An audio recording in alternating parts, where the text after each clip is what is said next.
Muito bem, a alegria de estar com você novamente aqui pela Rede BR News TV para mais um programa, para mais uma entrevista, para mais uma oportunidade de levar informação para você que nos acompanha, que nos dá a honra sempre. A gente traz aqui personalidades das diversas atividades empresariais, do mundo jurídico, da comunicação, da política, do empresariado, para conversar, para levar informação e, acima de tudo, levar conhecimento, levar esclarecimento. Naquela linha de que conteúdo faz toda a diferença. E hoje a gente tem a alegria de receber aqui nos estúdios da Rede BR News TV, ele que é conselheiro federal da OAB, advogado renomado no país, um piauiense que se destaca aqui na capital federal e em todo o território verde e amarelo.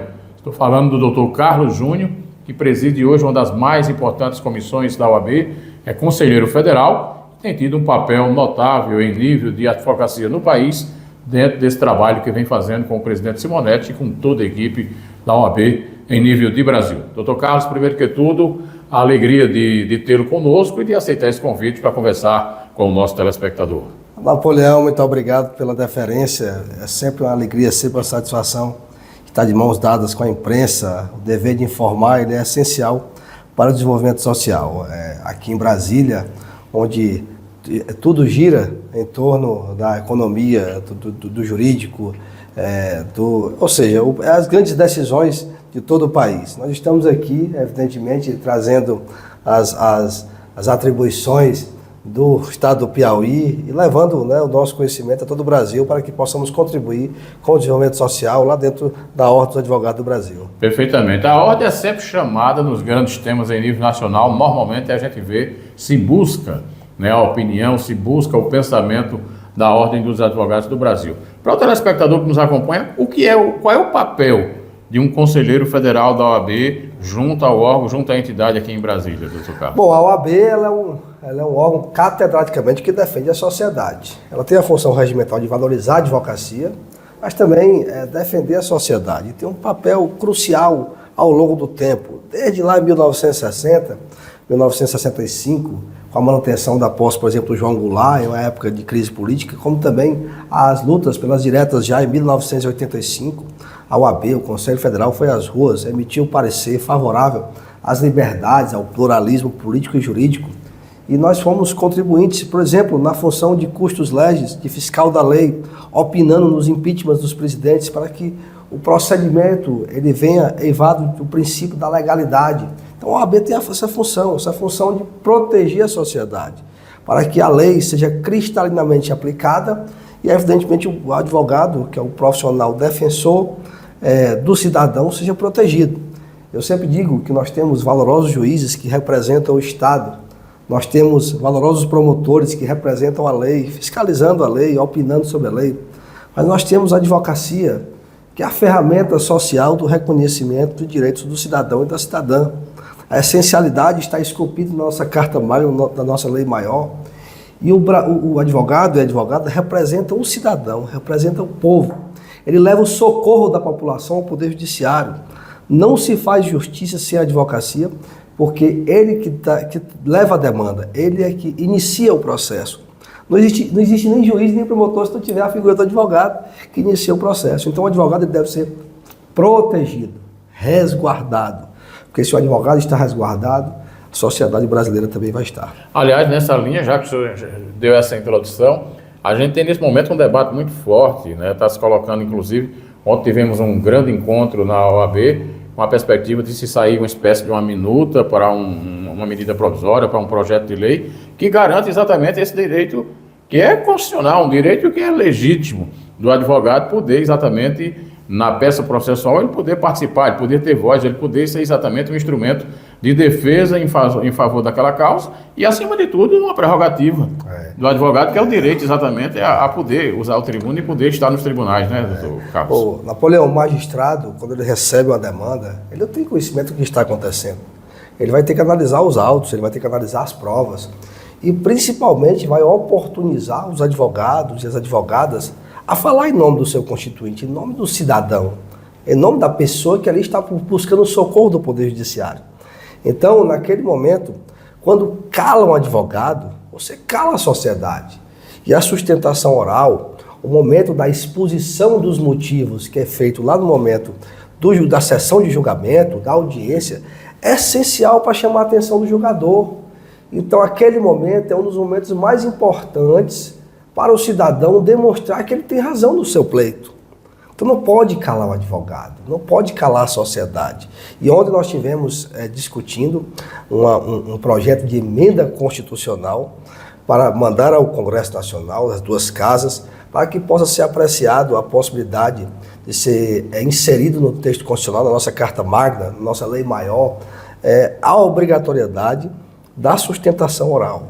Porque hoje nós temos no Estatuto da Advocacia, que é uma lei ordinária, nós temos lá no Código de Processo Civil que garante isso, porém, essa garantia ainda não está esculpida na nossa Carta Magna. Então, nós queremos que esteja resguardado na Lei Maior do Brasil, para que não possa ser de maneira alguma atacada ou ferida, porque, como eu disse e repito, você calar um advogado é calar a sociedade. O senhor preside hoje uma das mais importantes comissões da Ordem dos Advogados do Brasil, os juizados. Como é que é esse trabalho? Qual é o papel que vocês cumprem exatamente nessa comissão? Olha, nós, em primeiro lugar, é importante frisar que as comissões são órgãos de assessoramento da presidência. Nós não podemos, de forma alguma, tomar qualquer medida sem passar pelo crivo da presidência. Nós colhemos as informações, discutimos na comissão, eu nomeio lá um relator membro da comissão, e aí a gente elabora um parecer e envia para a presidência tomar as devidas medidas ou mandar para o Conselho Pleno, certo? E a Comissão Nacional ela faz exatamente isso. Ela colhe todas as reivindicações e as reclamações de todo o Brasil, de todo o país, e lá na nossa comissão nós fazemos reuniões bimestrais. Nessas reuniões, todas essas demandas são discutidas e votadas na comissão. E após ser votadas, é enviada para a presidência. Nós temos em cada estado, no mínimo, um membro, onde ele vai lá angariar as reclamações daquele estado, e nós decidimos em segunda instância. É importante dizer isso. Os estados eles têm as suas comissões estaduais, têm os conselhos seccionais, as OABs dos seus estados, onde eles têm competência e autonomia para agir dentro do seu estado. Se tem uma reclamação que os juizados não estão funcionando, a audiência está sendo marcada há muito tempo depois, os estados, né, juntamente com suas comissões, que resolvem isso perante o Tribunal de Justiça daquele estado. Se não resolver, se houver um indeferimento, uma resolutividade, aí sim eles enviam aqui para o Conselho Federal, onde aqui, em segunda instância, a gente toma as providências junto ao CNJ e os órgãos competentes, hierarquicamente superior, para, evidentemente, retirar aquela medida de circunstância. Esses juizados de pequenas causas, eles hoje cumprem efetivamente o papel constitucional que é atribuído a esses juizados, doutor Carlos? Na verdade, nenhum sistema jurídico do Brasil cumpre efetivamente o que diz o texto constitucional. O texto constitucional fala de celeridade processual, fala de economia processual. O texto constitucional fala em rapidez, em entrega da prestação jurisdicional com efetividade, com rapidez, com seriedade. E hoje nós não entregamos. Se fosse assim perfeito, não existiria uma corregedoria para fiscalizar, não existia uma ouvidoria para reclamar. Se fosse assim, nós teríamos aí juizados que tivessem processos com 60 dias resolvido. Então, assim, infelizmente, nenhum sistema judiciário cumpre o que diz o nosso texto legal. O nosso texto é perfeito.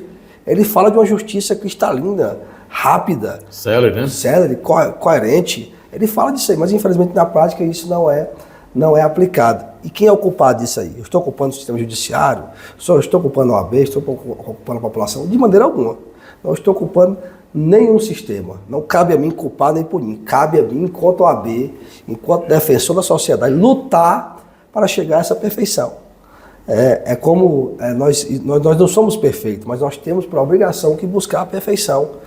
Então, a OAB, o Ministério Público, o Sistema Judiciário, o CNJ, o cidadão como todo tem que se imbuir de um papel de conjugar esforços para que possamos chegar a essa perfeição. No mundo existe alguma coisa parecida com o Brasil, com essa quantidade de instâncias de se protelar um processo e principalmente a capacidade que você tem, os mecanismos, né, que se tem para, às vezes, protelar um processo?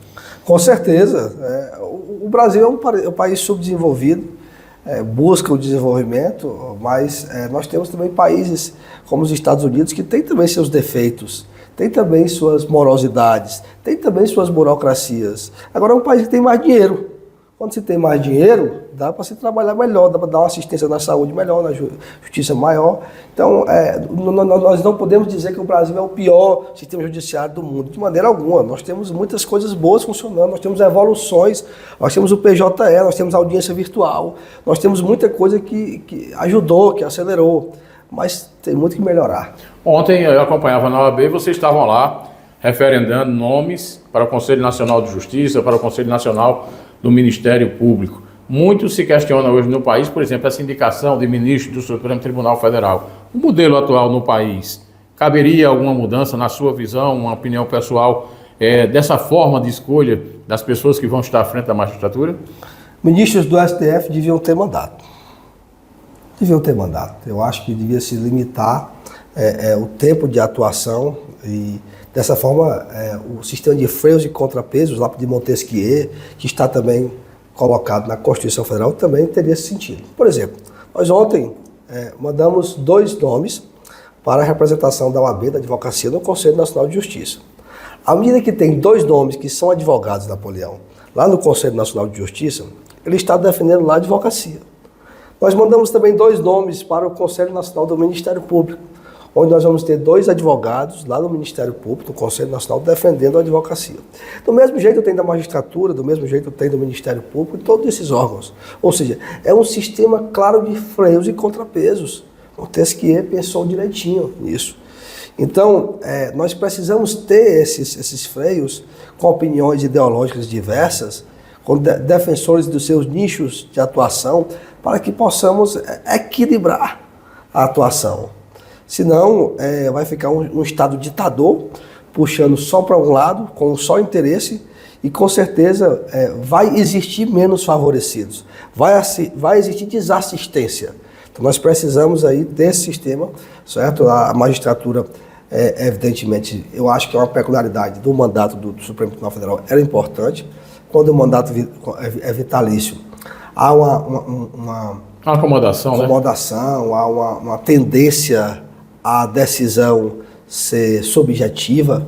Então não podemos permitir isso. Nós temos um Estado democrático, as liberdades têm que ser preservadas, o pluralismo político e jurídico tem que ser preservado e todos têm o direito de participar. Perfeito. Para a gente fechar o programa, eu tenho acompanhado o senhor, inclusive através das redes sociais e também da informação da comunicação no nosso estado do Piauí, e tem visto uma coisa interessante. O senhor não é aquele conselheiro que sai de Teresina, vem para Brasília, cumpre um papel no conselho e volta para Teresina. O senhor volta para Teresina, mas tem dado oportunidades a jovens advogados, a pessoas que estão ainda cursando o curso de Direito, tem ido ao interior, nas seccionais da OAB do Piauí, e conversado com essa estudantada, com essa juventude, jovens advogados, dando a eles exatamente a chance de um intercâmbio entre a experiência de Brasília, do Conselho Federal e o interior. Como é que tem sido essa experiência? Napoleão, eu não tenho um berço político. Eu não sou filho de grande político, eu não sou neto de grande político. E eu sou advogado privado. Eu ganho minha advocacia nos alvarás, nos RPVs, naqueles clientes que chegam lá para poder pedir uma defesa e eu cobro aqueles meus honorários, ou seja, eu não recebo nenhum recurso público, não tenho um contrato público e me orgulho disso. Nada contra quem tem, é uma opção deles, é um direito deles, mas eu não tenho.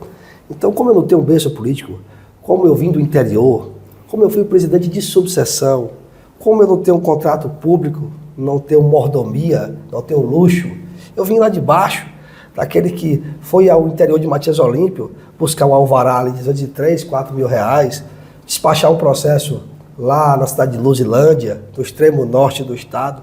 Eu sei do que a advocacia passa. Eu sei da necessidade da assistência. Eu sei da necessidade de as nossas vozes poderem ser ouvidas nos grandes centros. E ali, quando eu assumi o Conselho Federal, embora essa cadeira seja super confortável, Brasília ser deslumbrante, mas eu procurei levar essa mordomia, esses privilégios que eu tenho aqui e dividir com meus colegas advogados.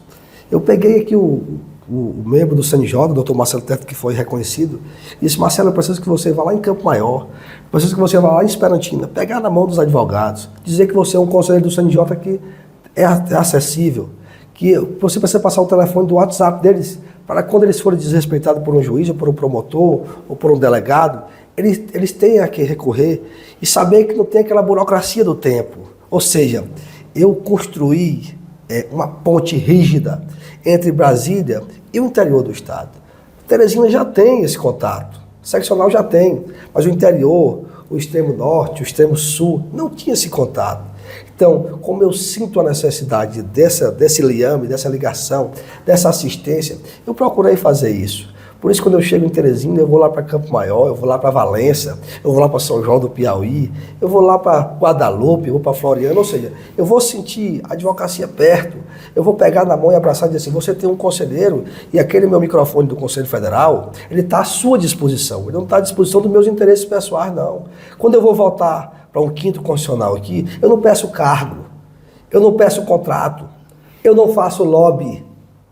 Pelo contrário, eu divido os meus louros, abre aspas, com a advocacia piauiense, que é quem é o verdadeiro detentor do poder. E quando estiver no conselho, quando estiver no cargo que eu ocupar, eu terei envergadura moral para dizer que o meu mandato é da advocacia piauiense. Muito bem. Doutor Carlos, muito obrigado por ter vindo aqui ao programa. Foi uma alegria recebê-lo, né? Aproveitando essa sua estada em Brasília, e sempre que puder, vamos estar conosco aqui, seja no Rede BR News TV, nas nossas programações na TV Band, levando exatamente a informação, levando o esclarecimento e levando conhecimento, acima de tudo, à sociedade. Um grande abraço. Muito obrigado, Napoleão. É sempre uma alegria estar com você. Tá bom. E a gente conclui o programa de hoje, mais uma vez, dizendo a você que é possível subir na vida falando a verdade. Só o poder de Deus é grande e é pelos humildes que ele é honrado. Um grande abraço e até a próxima oportunidade.